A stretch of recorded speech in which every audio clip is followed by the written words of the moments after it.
ไงแบตก็เหลือ8%เอาชูไลฟ์สดอยู่ลูกอันชูเอ้ยไลฟ์สดตอนนี้เน็ตได้ปะ13 คนแล้วสบายดีทุกคนล่าซาแห่งไม่ขอโทษหลายๆเด้อที่เฮ็ดให้ทุกคนท่าดนเพราะว่า Wi-Fi อยู่เหือนบ่ได้ตอนแรกคิดว่าจะเฮ็ดคลิปเนาะตอนแรกคิดว่าจะเฮ็ดคลิปสินะ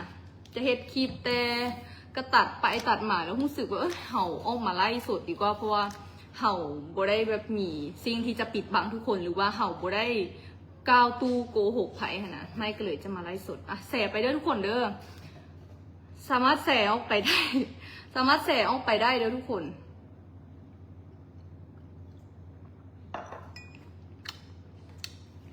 สามารถแสออกไปได้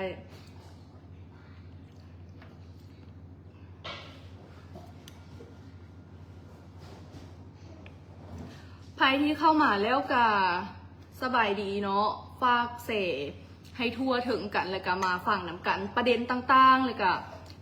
ประเด็นเรื่องรถเรื่องแหวนเรื่องอีหยังต่างๆสินะไม่จะตอบในมุมของไม่เนาะก็คือทุกอย่างที่ไม่ว่ามาทั้งหมดนี้มันจะเป็นความจริงทุกประการที่ไม่ได้ว่ามาเนาะมาโอเค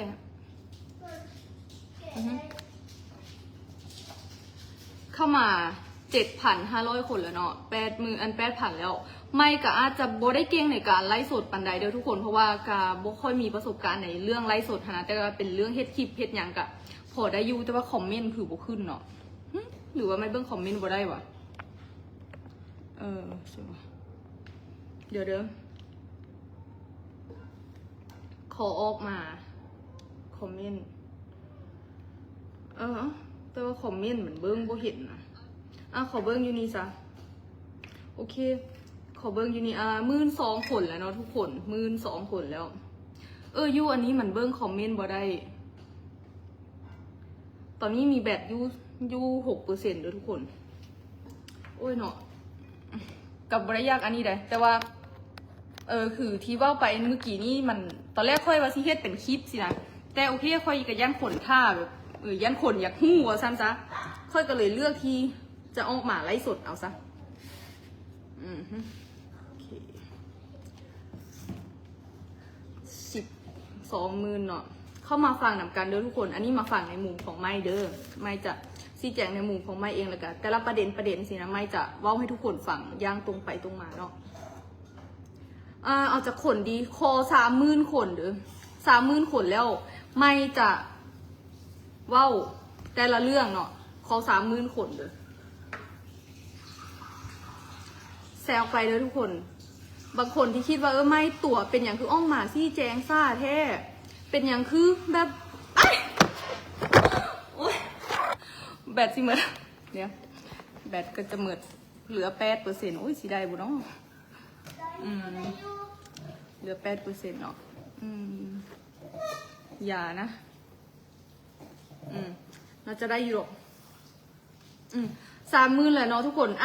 ไม่จะว่าประเด็นหลักๆเนาะก็คือตัวนี้ซะเรื่องรถซะทุกคนเรื่องรถเบนซ์คันนี้รถเบนซ์คันนี้เนาะบางคน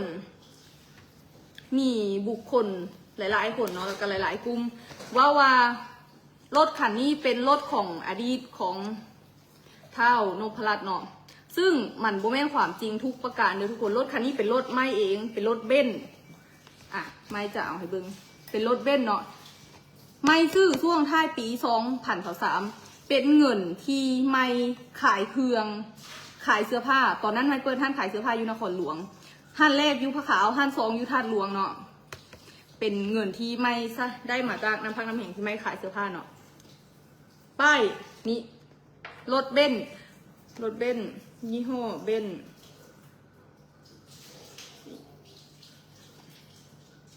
นี่จ้ะให้บ่เสื้อ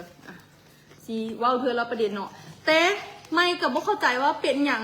ทางครอบครัวเพิ่นถึงอย่างแบบมาว่า ไม่เอารถทางครอบครัวเพิ่นมาใส่ทั้งที่ไม่ก็มีรถขับเป็นของตัวเองเนาะทุกคนมีเหือนอยู่เป็นของตัวเองสินะก็บ่เข้าใจว่าเป็นอย่างเพิ่นคืออย่างแบบเบ้า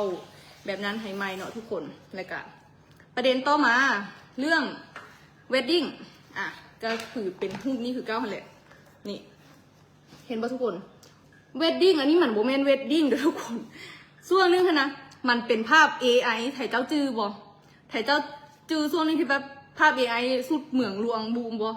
ค่อยเชื่อว่าหลายๆคนก็เฮ็ดและไม่ก็เป็นนึ่งในนั่นเนาะไม่ก็เป็นนึ่งในนั่นแล้วก็ซองรูปนี้บางคนก็อาจจะสงสัยว่าเป็นรูปผู้บ่าวบ่สินะแต่โบแมนเด้อทุกคนไม่จะให้เบิ่งเป็นรูปพ่อกับแม่ไม่ถ้าทุกคน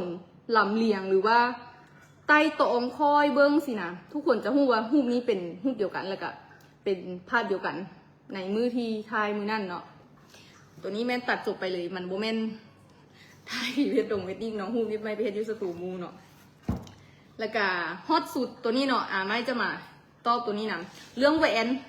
แหวนนี่ไม่จะให้เบิ้งด้วยทุกคนเห็นบ่แหวนตัวนี้เมนยูปลายมันก็คือกันแต่ครอบมันบ่คือกันซึ่งไม่อยากให้ทุกคนไปเบิ้งดีๆอยากให้ทุกคนวาดแทก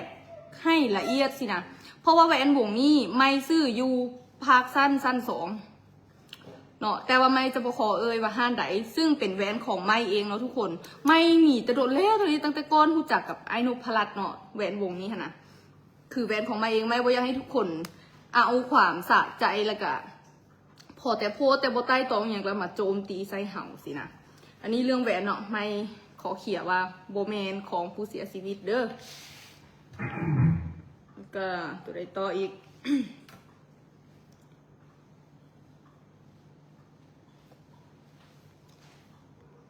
แล้วก็เรื่องมั่น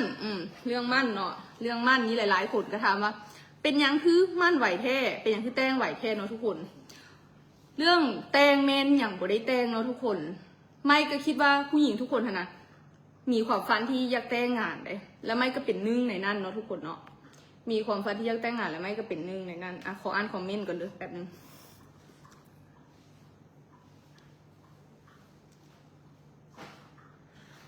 อุตส่าห์นะ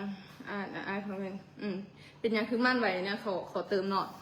ไม่คิดว่าผู้หญิงหลายๆคนก็มีความฝันในเรื่องนี้ได้ที่แบบอยากแต่งงานอยากมีโมเมนต์ดีๆเนาะซึ่งไม่ก็เข้าใจอ้ายและไม่กับอ้ายอย่างบ่ได้ไล่สดลงลุกบ่มาไปเข้าไปนั่นก่อนไล่สดก่อนของอันนี้มันบ่มีสัญญาณโมเมนต์แบบบ่มีแล้วจังนี้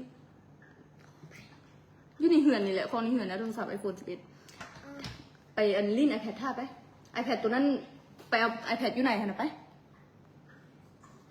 อันนี้ได้ยังเน็ตไปได้ให้จังไหนตัวอันนั้นตัวโรบอทที่ลูกเล่นตัวโรบอทที่ลูกเล่นมาWi-Fi ก็พัดบ่ได้บุกเข้ามาลูก Wi-Fi ก็พัดบ่ได้เด้เนาะเดี๋ยวลิ้นเกมอย่างอื่นแทนได้บ่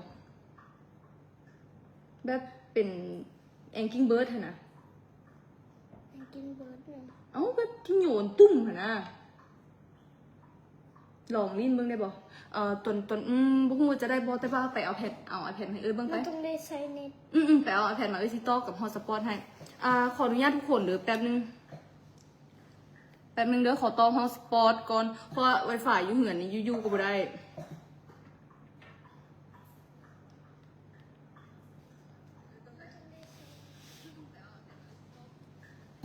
มา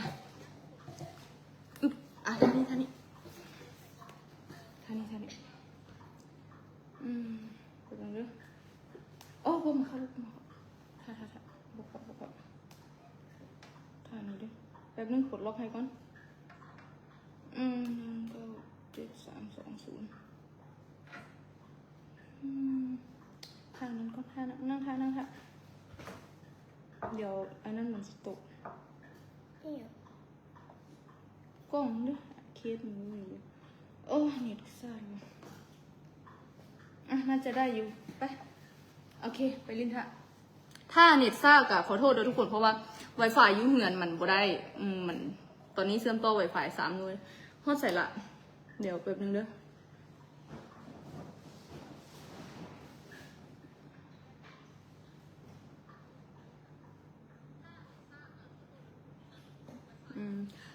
ว่าเรื่องนี้โตเนาะก็คือเรื่องแต่งงานเนาะอย่างเรื่องแต่งงานแม่นอย่างบ่ได้ทันแต่งทุกคนเป็นเพียงการมั่นหมายเนาะซึ่งไอ้นพรัตน์เพิ่นก็อยากแสดงความจริงใจให้เฮาเห็นเนาะและไม่ก็ดีใจที่ไอ้เพิ่นเลือกแสดงความจริงใจให้เฮาเห็นแบบนั้นเนาะแต่การแต่งงานนี้ก็ยังบ่ได้มีแผนหรือทุกคนอยากให้ทุกคนสบายใจได้ว่าอย่างบ่ได้แต่งเนาะกับประเด็นตัวนี้มีทุกคนอยากรู้ประเด็นตัวไหนบ่สามารถคอมเมนต์มาถามได้เนาะอ๋อเรื่องนี้เรื่องที่ว่าไม่กับไอ้นพรัตน์แล้วก็ฟังนั่นหรือว่าครอบครัวเก่าของเพิ่นเคยรู้จักกันมาก่อนบ่เป็นเซี่ยวกันบ่หรือว่าแบบรู้จักกันมาตั้งแต่โดนบ่ไม่อยากตอบมาณจุดนี้ว่าไม่บ่ได้รู้จักกับไอ้เพิ่นเป็นการโซนโตเนาะเพราะว่ามือที่ไม่รู้จักไอ้เพิ่นก็เป็นมือที่เกิดเหตุแล้วก็ไม่ก็รู้จักพร้อมกับทุกคนเลยเพราะมือนั้นไม่จื้อได้ดีฝนตกแล้วไม่ก็ยังนั่งลิ้นอยู่นี่กับมูหั่นนะแล้วก็เห็นข่าวพร้อมกับทุกคนเนาะและไม่กับบ่ได้อีหยังหลังจาก2-3 มื้อที่เกิดเรื่องก็มีการไปส่งสการไม่กับเพียงคอมเมนต์แสดงความเสียใจเนาะก็คือทุกคนที่แบบคอมเมนต์เนาะแล้วก็ตอนนี้ฮะเนาะก็มีคอมเมนต์ต่างๆนานาว่าแบบไม่นี่ไปเป็นเมียน้อยของอ้ายจังสั้นจังสี่ข้อมูลเท็จจริงก็คือที่ไม่แจ้งมาด้วยทุกคนว่ารู้จักกันขั้นตอนใดสินะและไปเริ่มทำความรู้จักกันตอนไหนก็คือที่ไอ้ายคนแจ้งมาเลยก็เป็นแบบนั้นอย่างแท้จริงเนาะแล้วก็ไม่อยากถามทุกคนว่ามันผิดลายบ่ที่คนคนนึงอยากเริ่มต้นไม่สินะแล้วก็ไม่ก็อยากมีชีวิตครอบครัวหรือว่ามีความฮักที่มันดีเนาะแต่ไม่ก็บ่ฮู้ว่าอนาคตมันจะดีบ่นะแต่แค่ไม่ก็อยากลองเบิ่งว่ามันจะไปฮอดไสสินะมันยังแซ่เน็ตซ่าอย่างว่าโอ้เนาะอดเอาได้บ่จังน้อยไอ้กี้มาจังน้อยไอ้กี้มาเดี๋ยวเซตบอกไอ้กี้ก่อนจังน้อยไอ้กี้มาแล้วก็ต้องฮอตสปอตกับไอ้กี้อดเอาเด้อแป๊บนึงเด้อนั่นแหละทุกคนมันไม่ก็ถามว่ามันผิดลายบอที่เห่าแบบอยากมีครอบครัวแล้วก็อยากลองสร้างครอบครัวเบิ้งค่ะนะว่ามันจะเป็นแบบใดหรือว่ามันจะออกมาดีบ่หรือบ่ไม่กับบ่ฮู้เนาะทุกคนแต่สิ่งที่ไม่เล่ามาทั้งหมดทั้งมวลนี่มันก็เป็นความจริงเนาะการที่ไม่ออกมาไลฟ์สดนี่ไม่ก็เพียงอยากปกป้องตัวเองว่าทุกอย่างที่ทุกคนเห็นทุกอย่างที่ทุกคนโพสต์มันบ่ได้มีมูลความจริงทั้งสิ้นเนาะและไม่ก็บ่ได้มีส่วนเกี่ยวข้องอีหยังทั้งสิ้นกับเรื่องที่เกิดเนาะทุกอย่างที่โพสต์ต่างๆนานาเรื่องรถเรื่องอีหยังตอนนี้ไล่บ่ได้เลยเด้อมีคนโทรมา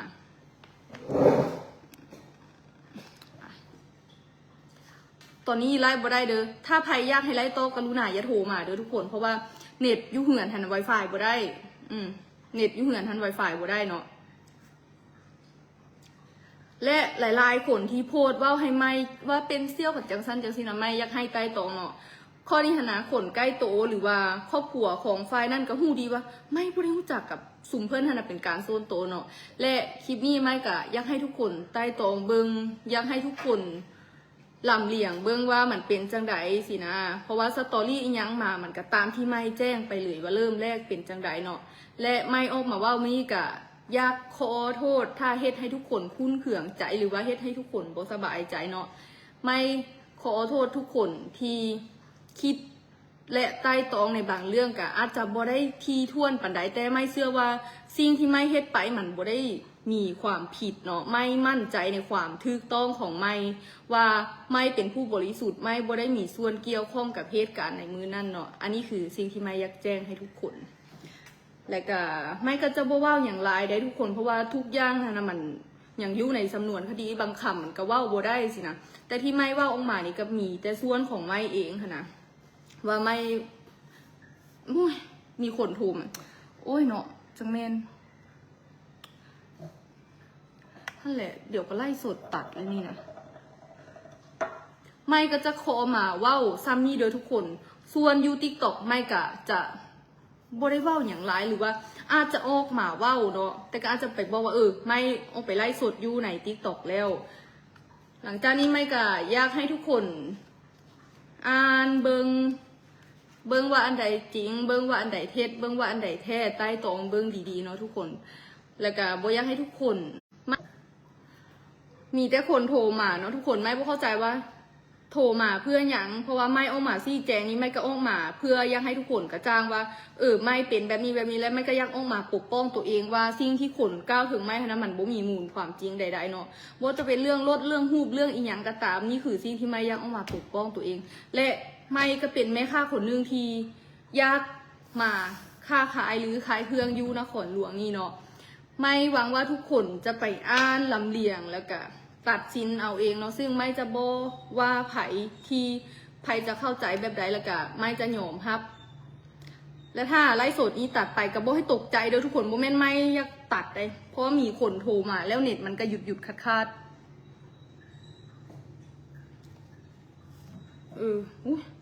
โทรมาอยู่นั่นแหละบุ้งหัวว่าไลฟ์สดอยู่เนี่ยถ้าเราจะเบิ้งไลฟ์สดก็แทนที่สิแบบให้ความร่วมมือเขาเนาะก็เสียใจได้หลายๆคนอยากให้ออกมาซี่แจงเนาะแต่ว่าก็โทรมาอยู่นำแบบนี้บ่เข้าใจก็ฮู้อยู่ว่า Wi-Fi อยู่เหือนตอนนี้มันบ่ได้ค่ะนะบ่เข้าใจว่าใครโทรมาก็อย่างที่ไม่แจ้งเด้อทุกคนเป็นแบบนั้นที่ไม่แจ้งเลยเรื่องเหตุการณ์อีหยังนะไม่บ่ได้มีส่วนเกี่ยวข้องอย่างเนาะไม่อยากให้ทุกคนไปใต้โต๊ะแล้วก็อ่านเบิ่งไลฟ์สดนี้ไม่ก็จะจบไปเพียงเท่านี้เด้อทุกคน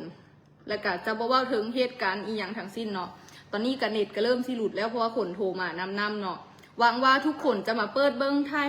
หลังคลิปเนาะมาเปิดย้อนหลังคลิปเบิ้งเด้อตอนนี้ไม่ก็คอตัวแล้วทุกคนมีซ้ำนี่แหละที่ไม่จะแจ้งแล้วก็ขอบใจ FC แล้วก็ขอโทษ FC ที่เฮ็ดให้มีความคุ้นเคืองแล้วก็สงสัยเนาะหวังว่าคลิปนี้จะ